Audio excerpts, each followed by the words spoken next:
এক সময় এমন এক জাতি ছিল যারা প্রকাশ্যেই নিকৃষ্ট কাজে লিপ্ত ছিল। তারা পাপকে লজ্জা নয় বরং গর্বের বিষয় মনে করত। পুরুষেরা পুরুষদের সঙ্গে অন্যায় কাজে জড়িয়ে পড়ত এবং আল্লাহর দেওয়া সীমা অমান্য করেই চলত। যখন তাদের পথভ্রষ্টতা সমস্ত সীমা ছাড়িয়ে গেল, তখন আল্লাহ তাআলা তাদের শাস্তি দেওয়ার সিদ্ধান্ত নিলেন।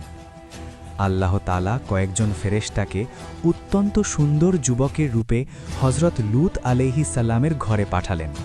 তারা মেহমান হয়ে এলেন, কিন্তু হযরত লূত আলাইহিস সালাম তাদের পরিচয় জানতেন না।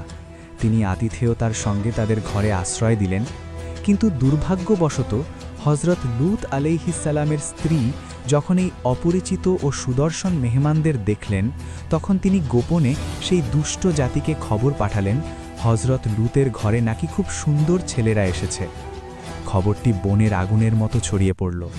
পাপাচারে লিপ্ত লোকেরা দলে দলে হযরত লূত আলাইহিস সালামের ঘরের দিকে ছুটে এলো। বাইরে থেকে শোরগোল শুনে হযরত লূত আলাইহিস সালাম আতঙ্কিত হয়ে উঠলেন।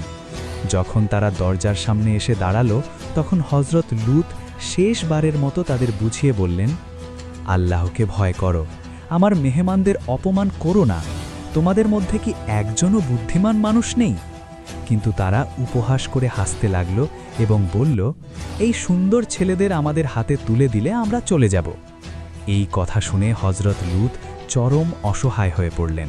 তিনি কান্নায় ভেঙে পড়লেন এবং বুঝতে পারলেন এই জাতির আর কোনো সংশোধন নেই।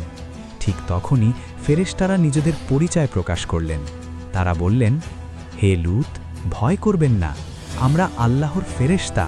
এই লোকেরা আপনার কোনো ক্ষতি করতে পারবে না। আপনি আপনার পরিবারকে নিয়ে আজ রাতেই এই জনপদ ত্যাগ করুন, আর কেউ যেন পিছন ফিরে না তাকায়। এভাবেই আল্লাহ তাআলার নির্দেশে হযরত লূত আলাইহিস সালাম নিরাপদে সেখান থেকে বেরিয়ে গেলেন, আর সীমা লঙ্ঘনকারী জাতির জন্য নেমে এলো আল্লাহর শাস্তি। আল্লাহকে ভালোবাসেন?